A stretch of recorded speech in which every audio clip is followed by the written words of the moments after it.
Ya, ahora sí, buenos días, para que quede la grabación en buenos días.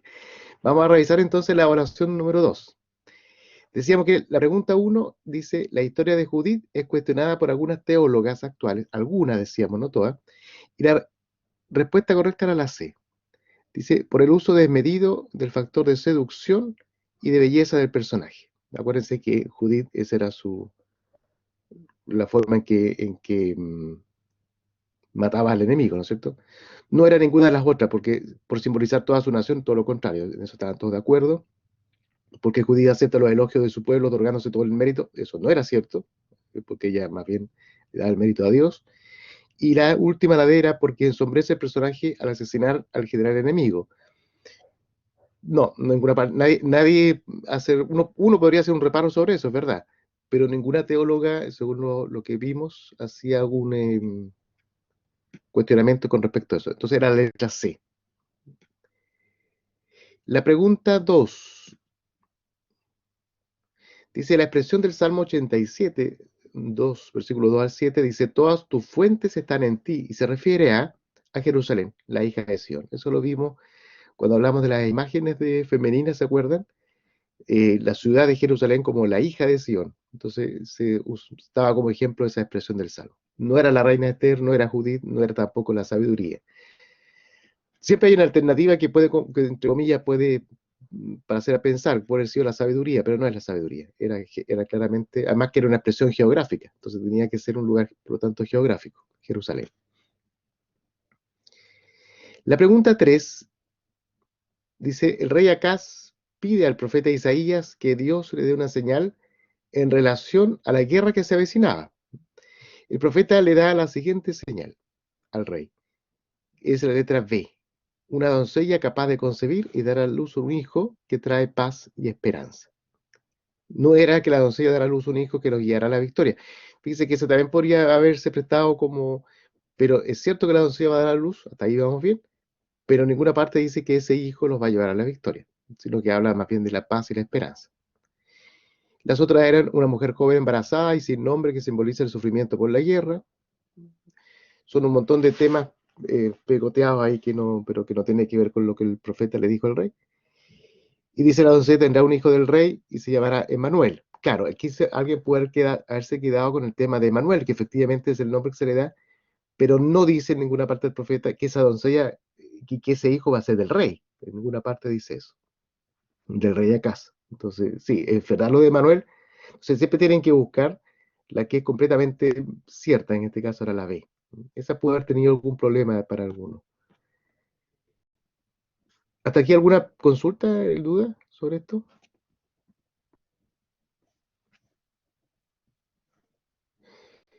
Claro, como son alternativas, uno siempre piensa, claro, son más fáciles, evidentemente, pero siempre puede haber alguna que, pues hay que leerlas bien. Hay que siempre acuérdense, ya la vez pasada les decía que leer bien el enunciado y luego cada una de las alternativas.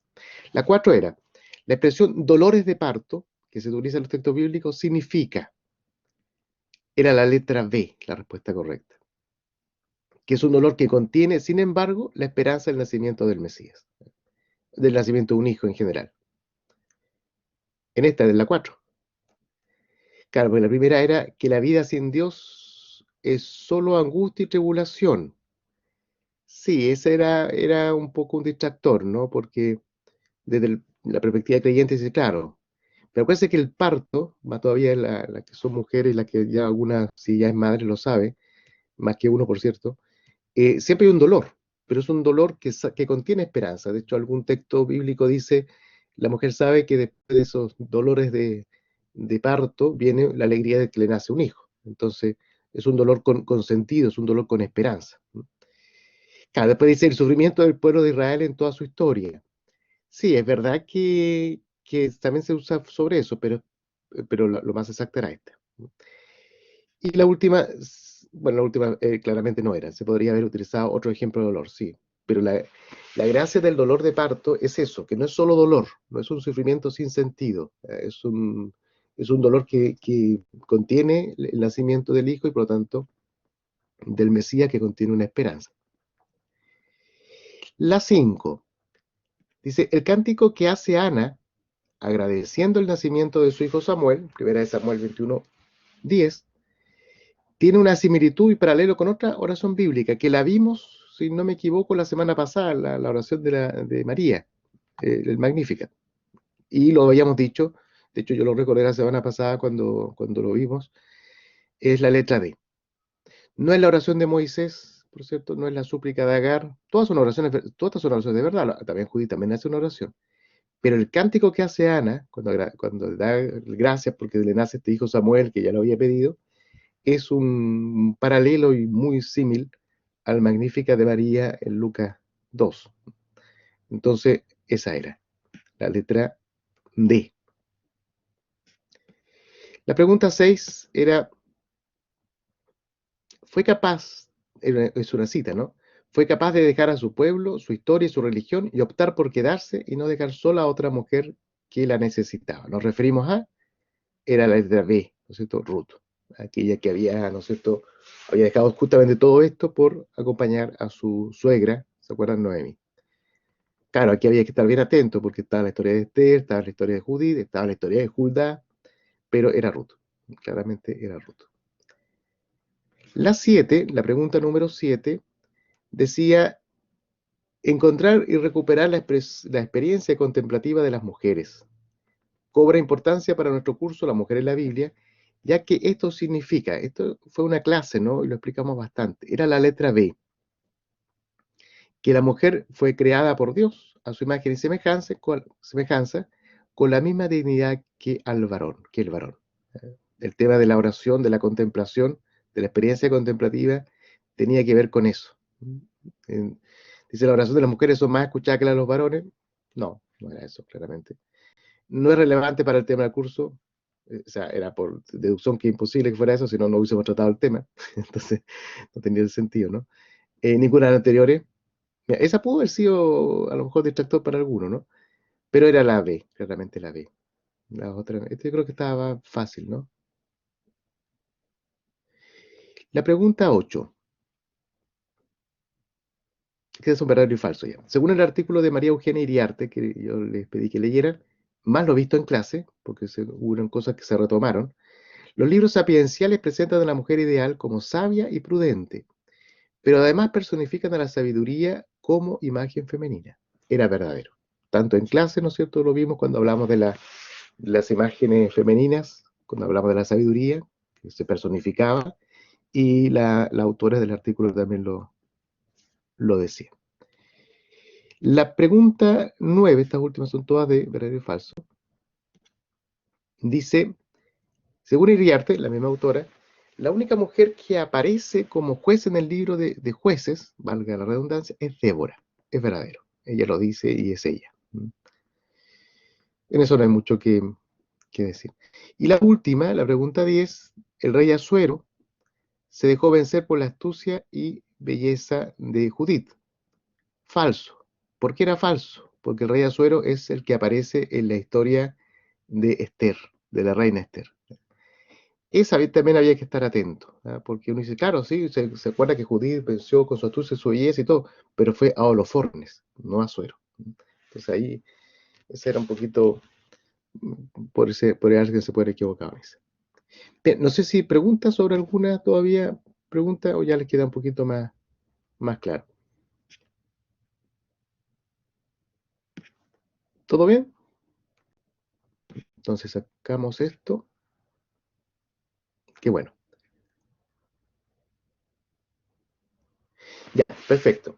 Bien, vamos a hacer, ya nos queda casi nuestra penúltima clase, y vamos a entrar, todavía estamos dentro del Nuevo Testamento. Hasta ahora hemos visto en esta unidad la tercera unidad sobre las mujeres en el Nuevo Testamento, hemos visto todo el tema del contexto en que se mueven, decíamos que el contexto religioso, cultural y familiar era el que más pesaba en lo que se refiere a nuestro tema. Después hemos visto la actitud de Jesús, que es claramente innovadora.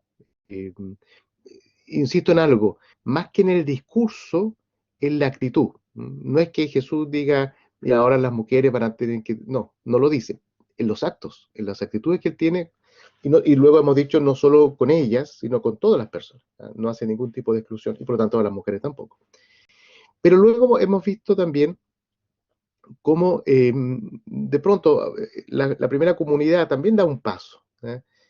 Hace algún tipo de acepción, pero en general la primera comunidad, la primera, ¿no? La que incluso con las mujeres que conocieron a Jesús, su madre, la primera, ¿no es cierto? María Magdalena y las demás que hemos nombrado en la clase anterior, todavía logran entrar con bastante fuerza y en bastante igualdad, en el sentido de que estaban todas juntas en la oración y eso. Pero veremos en la clase de hoy cómo también, y ya voy a compartir pantalla, cómo también esto, no digo que cambie completamente, pero sí va a haber un pequeño cambio en algunas cosas. Bueno, ya hemos visto que a María Magdalena le empiezan a sacar, a bajarle un poco el perfil, el apóstol de los apóstoles ya no era tanto, más bien pero todavía los evangelios, a pesar de que son escritos obviamente por varones, sí testifican, ¿no es cierto?, la importancia de ellas como testigos en la cruz y en la resurrección. Bien, cuando hablamos en la iglesia primitiva, no nos referimos que la iglesia primitiva en el sentido prehistórico, sino que primitivo en el sentido de primero, de la iglesia primera, que es la comunidad, ¿no es cierto?, que ya nace de los primeros discípulos y discípulas de Jesús, que se empieza a conformar, donde están hombres y mujeres según el estilo de Jesús, pero y está reflejado tanto en los Hechos de los Apóstoles como en las cartas de San Pablo y también las otras cartas. Ya diremos algo sobre eso, porque uno dice, bueno, San Pablo escribió 12 cartas, ¿no? Pero hay algunas que son auténticas de Pablo, en el sentido auténtica de escrita, no pierde valor canónico de palabra de Dios, evidentemente. Pero hay algunas que son escritas posteriormente, probablemente por discípulos de Pablo, y que además reflejan una expresión posterior. Entonces, lo comento porque va a tener mucho que ver con lo que dirán también. Bien, dice ahí del movimiento de Jesús a la iglesia cristiana. Jesús no, es verdad, no funda una iglesia como tal, como estructura, pero sí deja, ¿no es cierto?, señales claras al elegir un grupo, al elegir unos que van a ser cabeza de la misma. Hay una intención de Jesús de formar una comunidad, pero lo de Jesús era un movimiento. Él caminaba, tenía discípulos, la gente lo seguía, daba un mensaje, y luego, ¿no es cierto?, surge una comunidad que quiere mantener la memoria de Jesús y anunciar su mensaje, seguir anunciándolo. Ese es básicamente este proceso histórico que se da, religioso, por cierto, pero finalmente también un proceso histórico desde un movimiento carismático, por decirlo de alguna forma, de un Mesías, de un maestro como Jesús, y que se va luego conformando en una estructura eclesial. Con esto no digo que esto sea malo, porque de repente podría tener una connotación como mala, ¿no? No, es un proceso normal, ¿no es cierto?, de un movimiento sociológico, si ustedes quieren. Y desde la fe también obviamente, hay una palabra sobre eso, o sea, también hay una voluntad de Jesús de que para que se mantenga el mensaje del anuncio que él hizo, se mantenga también una comunidad, una iglesia, diremos.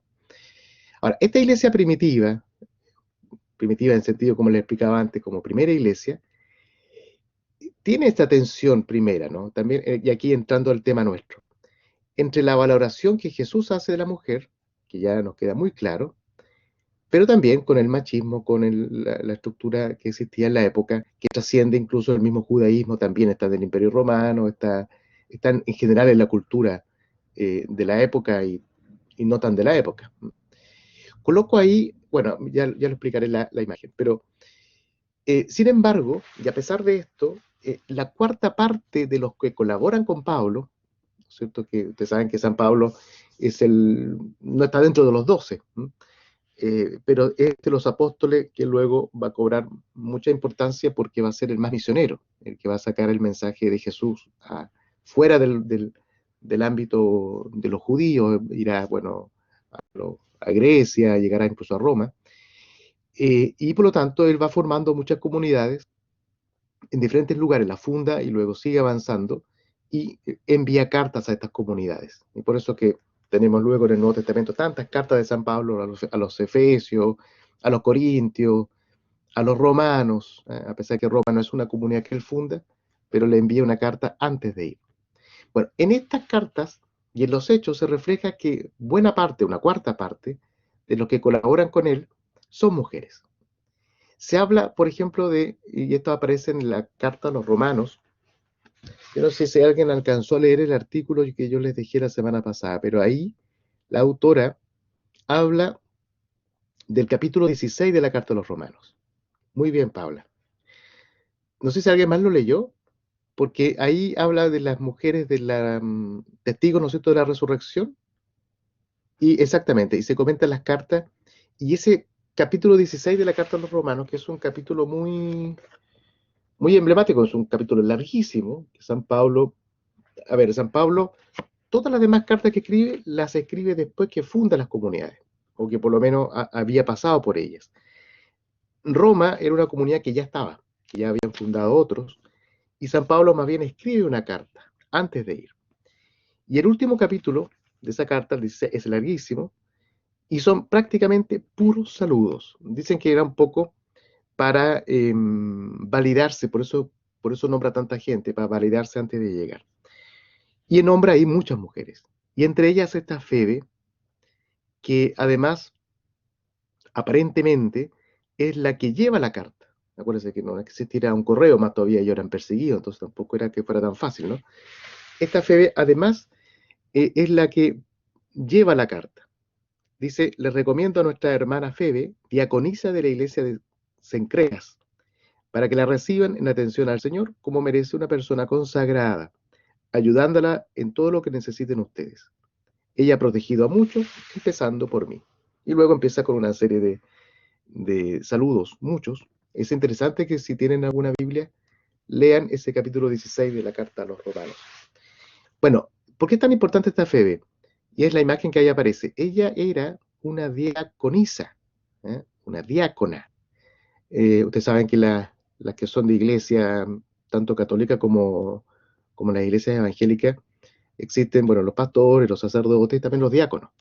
Entiendo que también en muchas iglesias evangélicas. Eh, bueno, los evangélicos han avanzado un poco más en el tema ministerial, pero existía en la primera iglesia estas diaconisas. Yo coloqué este icono que es de Febe, justamente, es una santa, ¿no? Eh, Tal vez no todos ubican la ornamentación. El diácono usa esto se llama estola, esto que aparece como cruzado en el pecho, y el diácono la usa cruzado. Bueno, esta es una mujer diácona o diaconisa, que sería Febe. Es interesante porque también el icono, porque es muy antiguo, y nos habla de que ellas tenían no solamente colaboraban, se fijan, no solamente estaban, sino que además tenían, y el mismo Pablo lo reconoce, un puesto importante. Bueno, se habla también de ahí en Hechos de los Apóstoles de Prisca, también la nombra en esta parte, que son, junto con su esposo Áquila, son colaboradores de Pablo. En la carta a los romanos aparece como Prisca, en Hechos de los Apóstoles aparece como Priscila, que sería una traducción más castellana. Después Junia, esta Junia que también está con su esposo, Andrónico, ella después incluso un poco lo que pasó con la Magdalena, ¿no? Como que a algunos les costó en los siglos posteriores entender esto. Entonces dijeron, no, esta no es Junia, es Junio, es un hombre. Pero no, todos los textos, digamos, los manuscritos griegos, hablan, además de un matrimonio, hablan de Junia y Áquila. Eh, Perdón, este era Andrónico. Dicen, mis parientes y compañeros de prisión que descuellan entre los apóstoles y que llegaron a Cristo antes que yo. ¿Por qué les complicaba tanto a los posteriores a Pablo este texto? Porque los llama apóstoles. Y entonces, como la imagen que ellos tenían, que el apóstol tenía que ser necesariamente varón, y por eso bajaron a la María Magdalena de su título de apóstol de los apóstoles, les complica, incluso más que el tema que Febe sea diaconisa, les complicaba que Pablo nombrara a Junia como apóstola. No usa esas personas, no, porque no existe además, pero apóstoles, pero son un hombre y una mujer, Andrónico y Junia, ¿no? Entonces, algunos, en el apunte que yo les voy a enviar después, dirá que en algún minuto algunos dirán no, la verdad es que está mal en el medievo, ¿no? Tradujeron el nombre femenino de Junia por el masculino de Junias o Junio, porque pensaban que el título de apóstol no competía a una mujer, no podía ser. Entonces les complicaba un poco el tema, pero no, no era así. Y también nombró ahí a Lidia, que no era ministra, no era diaconisa, tampoco apóstol, pero que tenía un puesto importante en su comunidad. Eh, Esta aparece testificado en el libro de los Hechos. También colaboró mucho con Pablo, tenía una gran importancia ella en su comunidad, les ayuda a Pablo y a los que lo acompañaban en su mensaje. Bueno, ella era la que, incluso aparece aquí como la que mandaba en la comunidad, ella era la que lo llevaba adelante. Dice, por ejemplo, en Hechos 16:40, al salir de la cárcel, Pablo y sus compañeros se dirigieron a casa de Lidia, saludaron, animaron a los hermanos y se marcharon. Iban para otra parte. Bueno, en el sentido de que si se reunían en la casa de ella era porque normalmente se reunían en la casa del que animaba y llevaba adelante la comunidad.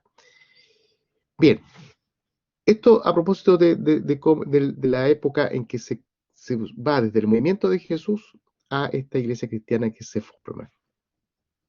Después los apuntes parece un poco más desarrollado esto. Bueno, sin embargo, vamos a encontrar, especialmente en Pablo, no sé, alguna habrá escuchado tal vez de que a Pablo se le acusa muchas veces de un apóstol misógino porque dice cosas contra las mujeres. La verdad que no es tan cierto. Es cierto que veremos cómo hay alguna expresión conflictiva eh, y veremos también los escritos post-paulinos o post-apostólicos, ¿no es cierto?, que se le atribuyen a Pablo, pero probablemente no fueron escritos de puño y letra, como se dice por él, eh, y que además, bueno, tienen un contexto también. Y ya hemos visto cómo, al contrario, más bien se dejaba acompañar, llamaba apóstola a alguna de ellas, tenía diaconisa, las mandaba con las cartas sin mayor problema. Entonces, a veces es un poco, yo he leído cosas medias injustas con respecto a Pablo, ¿no? Bien, pero sin embargo hay algunas expresiones conflictivas. A pesar de los datos que tenemos, tanto de Jesús, ya en eso yo creo que estamos claros, ¿no? Como de sus primeras comunidades, también hay bastante claridad en eso, que se reunían juntos, no hacían divisiones. Existen, sin embargo, expresiones, paulinas especialmente, igual, que son consideradas en contra de las mujeres. Pero veamos.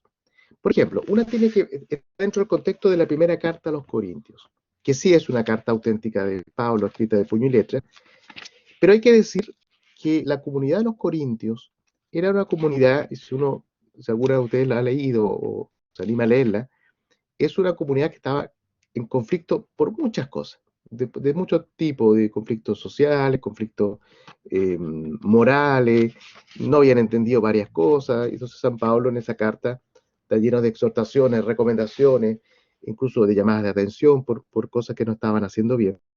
Entonces, bueno, ese es el contexto de la carta. Eh, y por eso que dentro de ese contexto, Pablo, por ejemplo, habla del matrimonio en 1 Corintios 7, 1, 17. ¿Qué es lo que sucede? Que Pablo, él recomienda el celibato, es decir, no casarse. No es el tema, ¿no es cierto?, de nuestro curso, pero él dice, así como Jesús, por opción, por el reino, no se casa, yo tampoco, y lo recomiendo. Con esto no está diciendo ni está despreciando el matrimonio. Más bien, y como aparece ahí en el 7:11, subraya una igualdad entre el hombre y la mujer.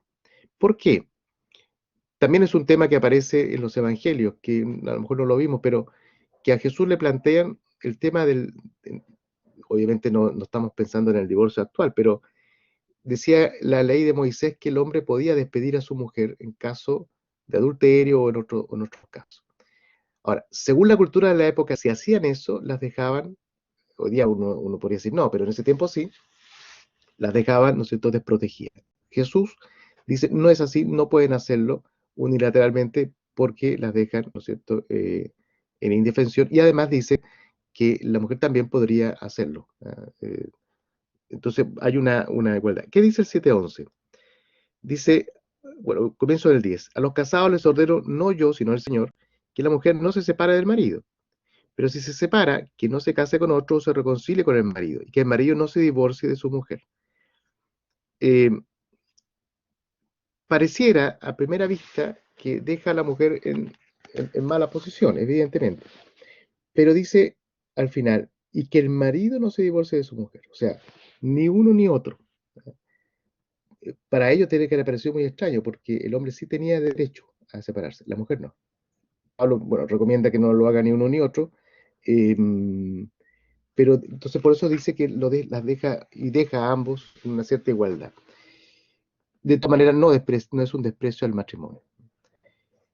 Y como digo, está dentro además de un contexto de comunidades.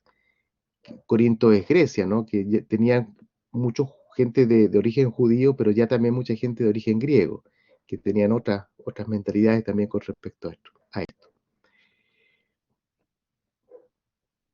Hay otro texto que también está en Primera de Corintios, que dice la mujer en las asambleas litúrgicas. Da la impresión, veremos también luego otros textos, pero da la impresión que Pablo quisiera que las mujeres no recen o no profeticen en las asambleas. Entendemos aquí asamblea como el templo, como el lugar de culto. No siempre tenían templo, muchas veces en aquella época se juntaban en las casas. Eh, pero no es eso, sino que más bien pide que no abandonen el uso del velo, que ya eso es un tema, ya que obviamente hoy día ya no es ni siquiera tema, aunque sabemos que en la cultura de los musulmanes todavía eso es un tema, pero no en el mundo nuestro. Eh, yo quise colocar incluso ahí, ustedes verán que de pronto pongo unos dibujos más modernos, pero a veces me gusta colocar estos iconos antiguos. ¿Por qué? Justamente por ser antiguos, nos reflejan realidades y situaciones más bien más propias de la época.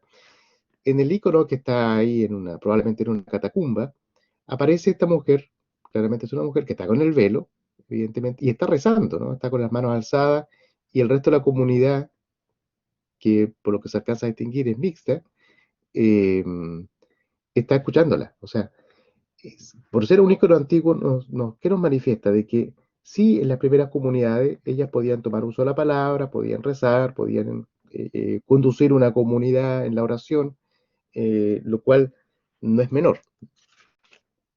Ahora, él habla del tema del velo y dice en el 11:2:16, un texto más largo, no lo voy a leer entero, pero dice que la mujer use este velo que esté cubierta. Ahora, ¿por qué? Dice que el varón no tiene que cubrirse la cabeza, sino que la mujer es la que tiene que cubrirse. Ahora, es un tema también cultural, es un tema de la época que tiene que ver con la cultura que existía.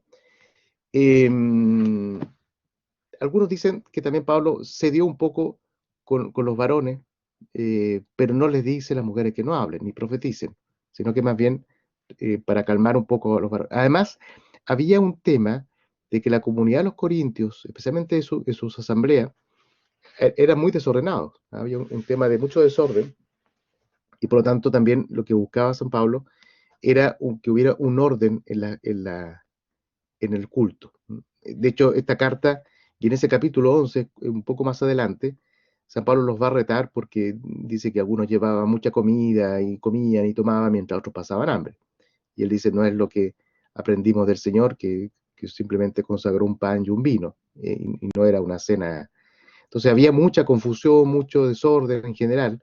Entonces, el tema del velo probablemente entra en ese contexto de decir, bueno, haya un orden y mantengamos esto que está en la cultura tanto griega como judía. Y por eso que dice, lo presenta esta costumbre, porque era una costumbre, que después se perdió y no pasa nada, porque es una cosa externa, más de modo disciplinar, en este contexto que les explico, del desorden que existía en la comunidad, más que como un dogma. ¿Eh?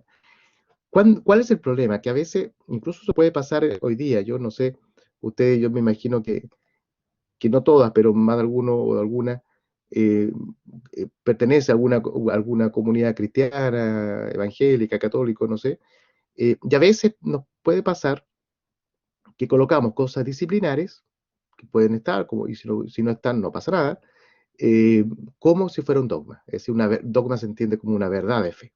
Y ahí nos confundimos.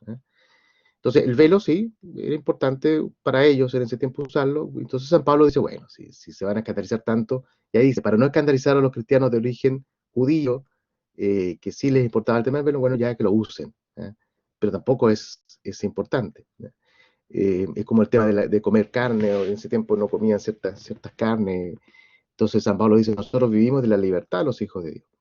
Pero para que no escandalices a los que tienen la fe más débil, bueno, no comas de estas cosas, porque aunque sepas que no te va a hacer impuro, porque lo que hace impuro al hombre, como dice Jesús, lo que sale de uno, no lo que entra, en el sentido de lo que se come, pero si con eso vas a debilitar la fe de los que son más frágiles, no lo hagas, por respeto a ellos.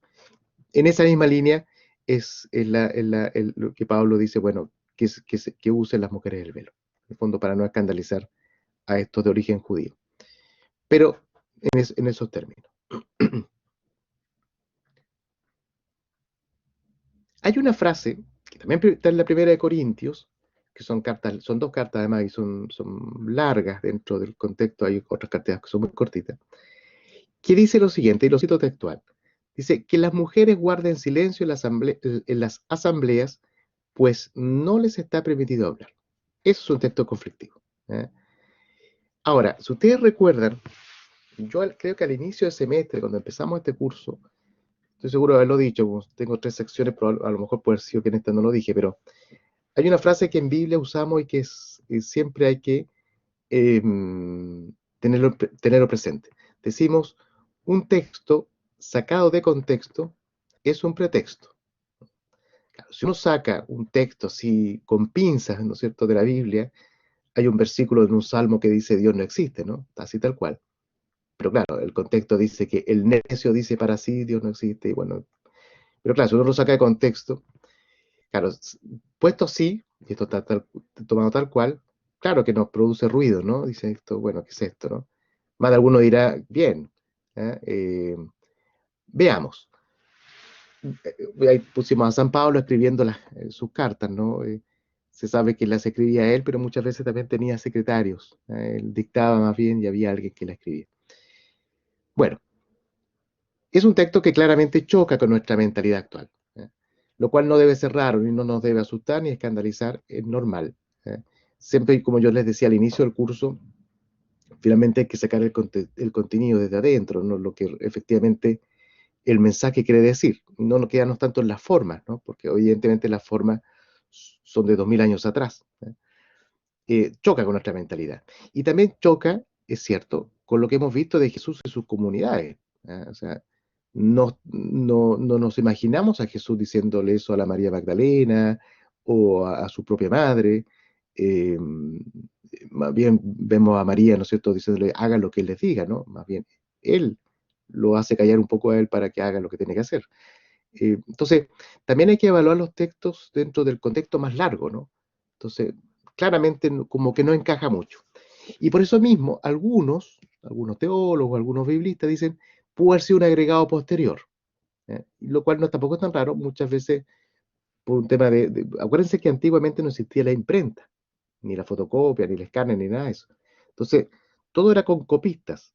Entonces alguien tomaba el texto original, lo copiaba, de hecho no tenemos casi ningún original, y iban copiando, copiaban, copiaban, y muchas veces corregían cuando encontraban un problema de redacción, un problema ortográfico, normalmente era por eso. O decía, mira, esto mejor hubiese ido hacia el final, se entiende mejor si lo colocamos al final, no donde lo colocaron, y movían ciertos textos, otros lo suprimían. Bueno, hay todo un estudio sobre eso, hay todo un trabajo sobre eso. Entonces, algunos dijeron a lo mejor esto se lo agregaron a Pablo aquí, pero la verdad es que no, la verdad es que está dentro, según todos los manuscritos que se tienen, eh, está ahí. Claro, es fácil decir, no, que se lo agregaron y por eso lo dice, sería la solución fácil, ¿no? Pero no. Ahora, y aquí volvemos a decir algo que ya dije, responde a un cierto desorden general que existía en la comunidad corintia.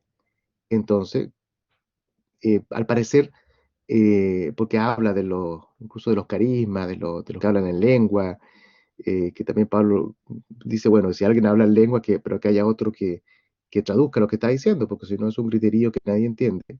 Entonces, y en ese contexto, de este desorden litúrgico que existía, en que cada uno decía lo que quería, dice esto. Entonces, que ellas guarden silencio en la asamblea.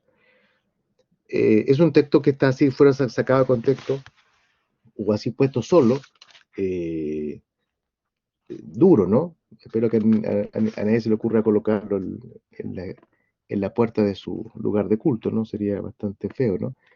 Porque no es claramente el corazón ni del Evangelio ni de nada, ¿no?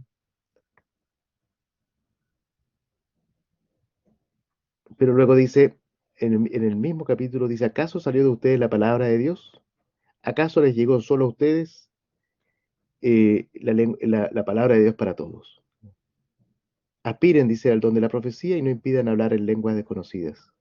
Que todo se haga con orden y decentemente. En el versículo 40.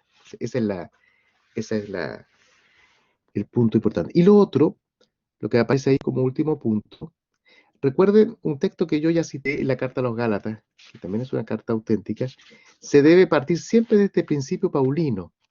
No sé si recuerdan, lo comentamos a propósito de esta triple oración de los rabinos que decía, gracias por no hacerme por hacerme hombre, por hacerme judío y por hacerme conocedor de la palabra, ¿no? Que era una cosa muy... Y decíamos que el principio paulino más bien era lo contrario. En 3:28 dice, ya no se distinguen judío y griego, o sea, da lo mismo si eres judío o griego, esclavo o libre, hombre y mujer, porque todos ustedes son uno con Cristo Jesús. Entonces, ese es un principio. Entonces, para entender un texto, un versículo que puede ser conflictivo como este, que claramente lo es, eh, volvemos a los principios. Al principio de Jesús, cuál era la actitud de Jesús, fue la forma de Jesús, cómo fue incluso, uno podría irse a Adán y Eva, ya lo hemos comentado, fueron creados los dos a imagen y semejanza, cómo se desarrollaron las primeras comunidades, y también el propio San Pablo, en este principio que él da, que lo importante es ser uno con Cristo Jesús. Lo otro tiene más bien que ver con un tema disciplinar de una comunidad en particular. Ahora, sin embargo, es un texto que, por cierto, es conflictivo, es fuerte. Veremos que después en la carta a los Efesios dirá algo parecido, pero ya diremos algo sobre eso. No sé si hasta aquí algún comentario, alguna pregunta, duda, si está claro.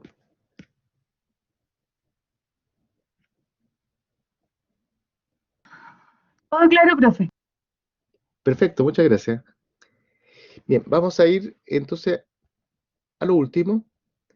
Yo les decía que al inicio, de que claro, estamos hablando ya de las comunidades. La vez pasada hablamos de las mujeres que conocieron a Jesús, que estuvieron en la primera comunidad. Aquí ya vamos viendo el desarrollo de la iglesia, ya incluso generaciones que no conocieron directamente a Jesús. Eh, lo llamamos periodo posapostólico, o sea, atendiendo como el periodo apostólico los primeros, los 12, María Magdalena, María la Madre de Jesús, incluso San Pablo, todavía lo podemos, San Pablo estaría como entre la primera generación y la segunda. San Pablo no conoció directamente a Jesús, no estuvo con él en el paso, ¿no es cierto?, de sus 3 años de ministerio, a pesar que son contemporáneos, pero no se conocieron. Eh, Estamos hablando aquí entre los años 80 y 100 después de Cristo. Si usted recuerda, la semana pasada yo decía año 30 al 70. Aquí ya estamos hablando del 80 al 100. O sea, ya estamos hablando casi de una segunda generación cristiana. Durante este tiempo se van adoptando expresiones que a la nueva situación eclesial. Y lo encontramos en estas llamadas cartas pastorales. Pastorales porque se les atribuyen a Pablo y le escribe a pastores en particular, que eran jefes de comunidad cristiana, ¿no? A Timoteo y a Tito. Son 2 cartas a Timoteo y una carta a Tito. Ahora, claramente aquí ya hay expresiones que van siendo distintas, son comunidades ya más estructuradas, que empiezan a asumir también mucho de la cultura romana y griega, empiezan a haber situaciones diferentes, y se empieza, claro, siempre va a existir hasta el día de hoy esta tensión de decir, bueno, esto es lo que la estructura eclesial ha mantenido y que está bien, no vamos a decir que una cosa sea mejor que otra, que es la parte más estructural, y hay una tensión con la parte más carismática, que siempre va a decir, bueno, pero volvamos a Jesús. ¿Cuál era? Pero también ahí puede haber un peligro, ¿no? Porque de pronto han habido tendencias a decir, bueno, volvamos a Jesús y casi que dejemos los varones la barba larga, porque él usaba o andemos con sandalias. Evidentemente no pasa por ahí el volver a Jesús, sino que vuelve al espíritu de lo que Jesús hizo. Bueno, entonces siempre hay una tensión entre esto, ¿no? Entre lo que ha ido creciendo a través de los siglos, ¿no es cierto? Que está bien, que tiene su valor, pero también esta vuelta a la raíz, ¿no? Al origen de donde viene el cristianismo. Bueno, ya en este tiempo se empezaba a ver esa tensión. Se comienza entonces poco a poco a excluir a la mujer de la enseñanza y exhortándolas a buscar la salvación más bien en la maternidad. O sea, ustedes dirán, bueno, volviendo un poco a lo de la cultura del Antiguo Testamento, o sea, donde siempre la mujer es la madre, ese es un poco como que eso era su campo, lo que tenía que hacer. Si ustedes se fijan en el tiempo de Jesús y en el tiempo de la primera comunidad, María y las demás ahí en Pentecostés y las otras yendo a ver y anunciando la resurrección, o sea, ya había habido un cambio, pero poco a poco, ya en las primeras cartas, en el mismo Nuevo Testamento, empieza a verse reflejado este tema. En Primera de Timoteo, ¿cierto? Hemos dicho 2, 11, 15. Es un texto posterior, insisto, es un texto ya del año 80 y posterior. Dice, la mujer debe escuchar la instrucción en silencio con toda sumisión. No acepto, dice, que la mujer dé lecciones ni órdenes al varón. Quiero que permanezca callada. Eso es lo que dice. Entonces, ya claramente hay un cambio de actitud. Y luego hace una justificación que es bien rara, ¿eh? Pero la hace. Dice, porque Adán fue creado primero y Eva después. Claro, según, acuérdense lo que hemos estudiado, según uno de los relatos, fue creada ella después de la costilla, pero según el otro relato, ¿se acuerdan? Eran dos relatos, fueron creados juntos, macho y hembra los creó. Entonces ya ahí hay un error, ¿no? Desde cierto punto de vista, ¿no? Y luego dice, Adán no fue engañado, la mujer fue seducida y cometió la transgresión, siguiendo este relato de la seducción de la serpiente. Sí, es cierto, según el texto, pero también Adán fue seducido posteriormente. También puede haber dicho que no. Si uno fuera al detalle, ¿no? Es curiosa la justificación que luego hace, ¿no? Pero dice, sin embargo, la carta de Timoteo dice, pero se salvará por la maternidad, si mantiene como modestia la fe, el amor y la santidad. Que está bien, pero claro, nuevamente es un texto muy emblemático porque vuelve entonces a colocar, como dirá alguien, a ellas en su lugar en el tema de la maternidad. Pero claramente desde el punto de vista más histórico, hay claramente un retroceso, con todo lo que se había visto hasta ahí, especialmente con estas actitudes de Jesús, haciendo las discípulas, haciendo las testigos del acontecimiento más importante de la resurrección, incluso con este primer Pablo, el Pablo de las cartas a los Gálatas, el texto que veíamos recién. Pero es importante decirlo, que está esto ahí. Ahora, mucho de esto también tiene que ver con lo que aparece acá en el tercer punto. Todo esto era para evitar la confusión con las corrientes gnósticas. Los gnósticos no son los agnósticos de hoy día, que es otra cosa. Era una corriente muy fuerte que entró en ese tiempo, justamente después del año 80, en el segundo siglo ya del cristianismo, eh, que era muy diferente al cristianismo, pero entró muy fuerte, porque era muy fuerte en la época.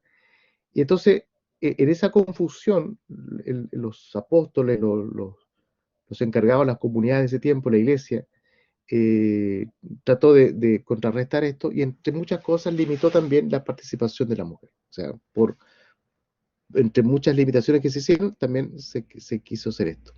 Entonces, bueno, está dentro ya como digo, de un contexto ya muy posterior al tiempo de Jesús. Eh, Son los escritos de esta época, del post-apostólico, que están además dentro del Nuevo Testamento, donde se encuentran las expresiones desfavorables a la participación femenina en la primera comunidad.